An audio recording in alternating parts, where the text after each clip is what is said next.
Stage پہ تشریف فرما موقر اکابر علماء کرام، آج کے اس اجلاس میں تشریف فرما ملک ہندوستان کے استاد الشعراء، وہ صرف ایک شاعر نہیں بلکہ ان ملاقاتیں ہوئی اب سنتا ہوں، لیکن نعت پڑھنے کا جو حق ہے یقیناً قاری صاحب اس حق کو ادا کرتے ہوئے اس میں منفرد ہے قاری صاحب کا شخصیت۔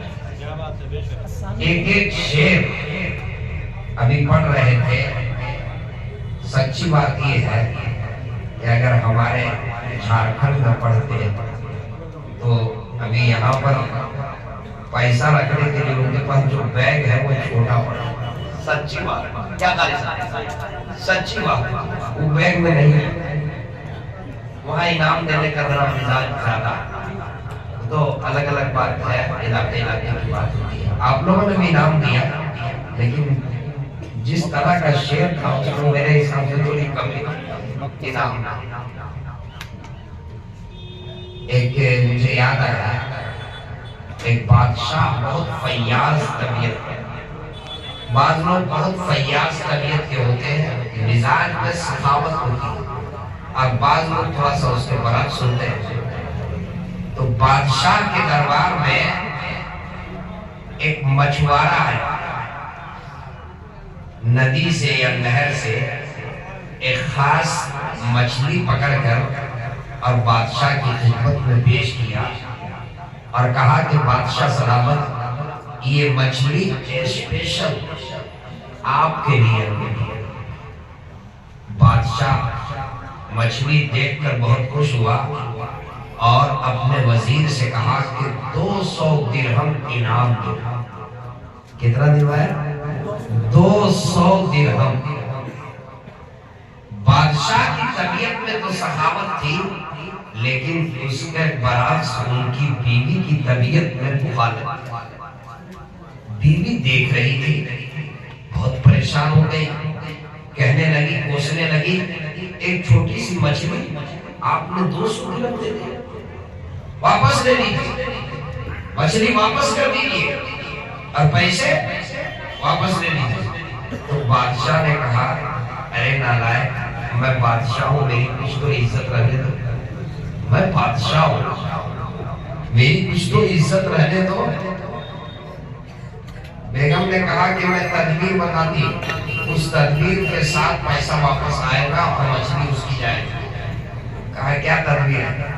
کہا تدبیر یہ ہے، آپ مچھوارے کو بلائیے اور بلا کر پوچھئے کہ یہ مچھلی نر ہے یا مادہ؟ مچھلی نر ہے یا مادہ؟ مچھوارے کو بلایا، کہا کہ اگر وہ جواب دے گا نر تو آپ کہیے گا کہ مجھ کو مادہ کی ضرورت ہے، اور اگر کہے گا مادہ تو آپ کہیے گا مجھ کو نر کی ضرورت ہے، اور اس کے بعد مچھلی واپس کر دیجیے گا اور پیسہ، آپ کی عزت بھی بچ جائے گی اور پیسہ بھی واپس مل جائے گا۔ بادشاہ نے بلایا مچھوارے کو اور یہی سوال کیا کہ بتاؤ یہ مچھلی نر ہے یا مادہ ہے؟ تو مچھوارا بھی استاد کہا، بادشاہ سلامت، یہ نہ نر ہے نہ مادہ ہے، یہ تو الگ قسم کے مخصوص مچھلی، یہ نہ نر ہے اور نہ مادہ، یہ تو بہت ہزاروں میں لاکھوں میں ایک ملتی ہے، ہم نے اسپیشل پکڑ کے آپ کے لیے۔ بادشاہ بہت خوش ہوا، وزیر سے کہا 200 دینار اور دے دو۔ اب بیگم پریشان ہو گئی، وہ تو 200 واپس کرنے کے چکر میں تھی، تو 200 یہ تو بہت گڑبڑ ہوا۔ جاتے ہوئے اس کو ایک سکہ دربار میں پڑا ہوا ملا، تو اس مچھوارے نے اس سکہ اٹھا کر جیب میں ڈال دیا۔ بیگم دیکھ لی، کہنے لگی دیکھیے یہ آدمی بہت غلط ہے، آپ نے 400 دینار دیا اور اس کے باوجود اس نے سکہ اٹھا لیا دربار سے، یہ چور ہے، اس کو واپس بلائیے۔ اور پوچھئے کہ اس نے کیوں چوری کی؟ اس کو واپس بلایا اور بادشاہ نے اس کو پوچھا، کہا کہ پوچھئے کیوں چوری کیا؟ اور چوری کے جرم میں وہ 400 جو لیے واپس لے بلایا، کہا کہ بتاؤ تم نے وہ سکہ کیوں اٹھایا؟ تو کہا بادشاہ سلامت، اصل بات یہ ہے میں چلا جا رہا تھا، سکہ پڑا ہوا دیکھا، اس سکے میں آپ کی تصویر چھپی ہوئی، سکے میں آپ کی تصویر چھپی ہوئی تھی، مجھے خیال آیا کہ کہیں اس سکے کے اوپر کسی کا پاؤں لگ جائے تو بادشاہ سلامت کی عزت کی بات ہے، ان کے احترام کے خلاف ہے، اس لیے بادشاہ سلامت اس سکے کو میں نے اٹھایا اور پہلے اس کو میں نے چھوپا، اس کے بعد اس کو میں نے جیب میں ڈالا۔ بادشاہ بہت خوش ہوا، وزیر سے کہا 200 دینار اور دو۔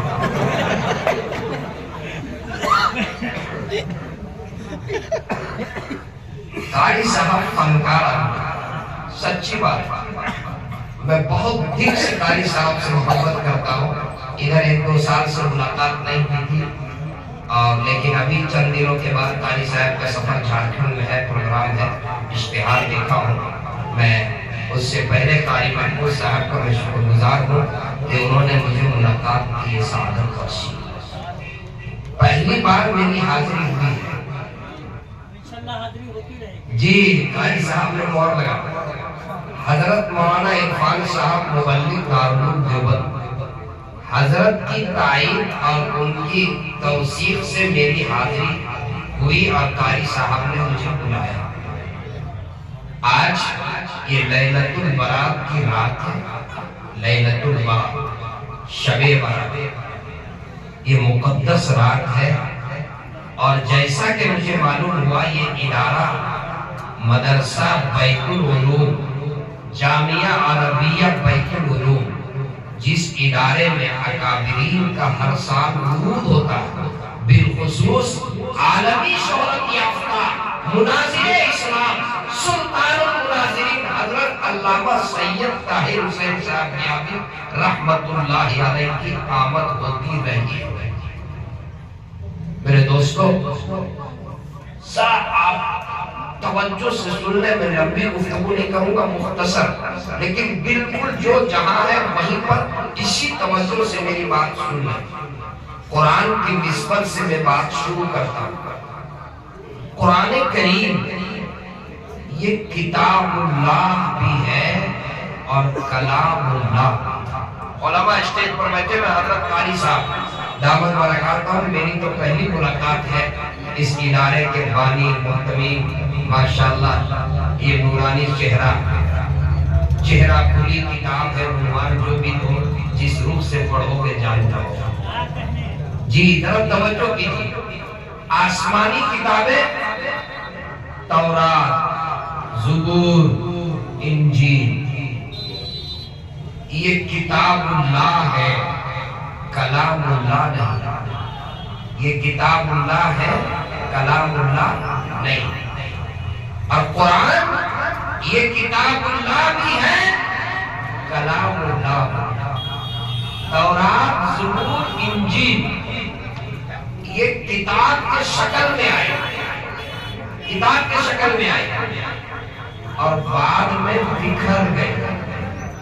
قرآن یہ کتاب کی شکل میں نہیں آیا، کبھی پارے کا ایک حصہ آیا، کبھی پارے کا دوسرا حصہ آیا، کبھی ایک سورت آئی، کبھی چھوٹی سورت آئی، کبھی سورت کا ایک حصہ آیا، بکھر کر آیا، لیکن ایسا جڑا کہ اب قیامت تو آ سکتی ہے، قرآن بکھر نہیں سکتا۔ قیامت تو آ سکتی ہے، قرآن بکھر نہیں سکتا۔ کیوں؟ اگر آپ کی توجہ، چونکہ یہ پروگرام مسجد کے اندر ہال میں ہو رہا ہے، اس لیے تھوڑی آواز بھی ٹکرا رہی ہے، آپ کو بات سمجھ میں آ رہی ہے؟ توجہ ذرا، کوئی بیچ میں گفتگو نہ کرے۔ علامہ اکاڑوی رحمہ اللہ کی ایک روایت میں بیان کرتا ہوں، ان کی لکھی ہوئی۔ وہ کہتے ہیں یورپ میں ایک ویلفیئر سوسائٹی نے ایک بین المذاہب کانفرنس منعقد کی۔ مقصد یہ تھا کہ دنیا میں مختلف مذاہب کے لوگ جو آپس میں جھگڑتے ہیں اس کو ختم کیا جائے۔ اس کے لیے انہوں نے ایک یہودی پیشوا کو بلایا، ایک عیسائی پیشوا کو بلایا اور ایک مسلمان پیشوا کو بلایا۔ آپ پوچھ سکتے ہیں کہ انہی تین کو کیوں بلایا؟ اس کے علاوہ اور بھی تو مذہب ہے۔ ان تین کو اس لیے بلایا کہ مذہب وہ کہلاتا ہے جو آسمانی ہو، مذہب وہ کہلاتا ہے جو آسمانی ہو۔ ان تینوں کا دعویٰ یہ ہے کہ میرا مذہب آسمانی ہے، اس لیے ان تینوں کو بلایا اور دو جج متعین، دو جج، دو مجسٹریٹ، اور ان تینوں سے سوال شروع ہوا۔ پہلا سوال یہودی سے کیا، یہ بتاؤ تم سب یہ کہتے ہو کہ میرا مذہب کسی پیغمبر سے منسوب ہے، مذہب وہ کہلاتا ہے جو کسی پیغمبر سے منسوب ہو، یہ بتاؤ تمہارا مذہب کس پیغمبر سے منسوب ہے؟ اس نے کہا میرا مذہب حضرت موسیٰ علیہ السلام سے منسوب ہے۔ عیسائی سے پوچھا تم بتاؤ تمہارا مذہب کس پیغمبر سے منسوب ہے؟ اس نے کہا ہمارا مذہب حضرت عیسیٰ علیہ السلام سے منسوب ہے۔ مسلمان سے پوچھا تم بتاؤ تمہارا مذہب کس پیغمبر سے منسوب ہے؟ اس نے کہا ہمارا مذہب حضرت محمد رسول اللہ صلی اللہ علیہ وسلم سے منسوب ہے۔ اس کے بعد جج نے دوسرا سوال کیا، یہ بتاؤ کس نبی کا دور چل رہا ہے؟ ابھی کس نبی کا دور ہے، کس پیغمبر کا دور ہے؟ یہودی نے کہا میرے نبی کا دور ہے، عیسائی نے کہا میرے نبی کا دور ہے، اور مسلمان نے کہا میرے نبی کا دور ہے۔ جج نے کہا کہ سنو، دعویٰ بغیر دلیل کے نہیں۔ ذرا چائے کی طرف مت دیکھیے، ہمارے طرف دیکھیے۔ ہاں، ایک چائے والے سے سب پریشان ہے، چائے کی طرف مت دیکھیے۔ کیا کہا؟ کیا کہا؟ دعویٰ بغیر دلیل کے نہیں۔ اگر پیغمبر دنیا میں آئے، ان کے ساتھ معجزہ آیا، پیغمبر دنیا سے رخصت ہوئے اور معجزہ بھی رخصت ہو گیا تو ان کا دور بھی ختم ہو گیا، اور پیغمبر دنیا سے رخصت ہوئے اور معجزہ باقی رہا تو ان کا دور بھی باقی۔ یہ بتائیے اگر حضرت موسیٰ علیہ السلام کی لاٹھی کسی کو مل جائے تو سمندر میں راستہ آج بنے گا؟ ارے بولیے بنے گا؟ نہیں، یہ ان کی خصوصیت تھی۔ حضرت سلیمان علیہ السلام کی انگوٹھی مل جائے تو کیا تخت کو لے کر ہوا میں اڑے گا؟ نہیں، یہ ان کی خصوصیت تھی۔ اب یہودی بھی خاموش ہو گیا اور عیسائی بھی خاموش ہو گیا۔ ذرا توجہ کیجیے قاری صاحب، یہودی بھی خاموش، عیسائی بھی خاموش۔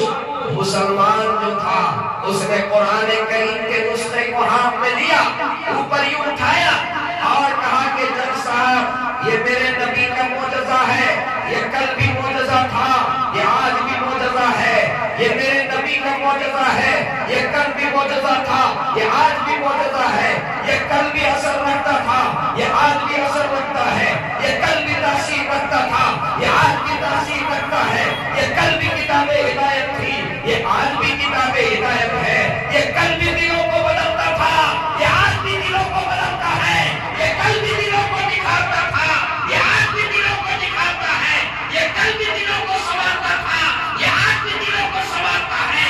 کل بھی اس کے پڑھنے والے لاکھوں تھے، آج بھی اس کے پڑھنے والے کروڑوں ہیں، کل بھی اس کے الفاظ لاکھوں تھے، آج بھی اس کے الفاظ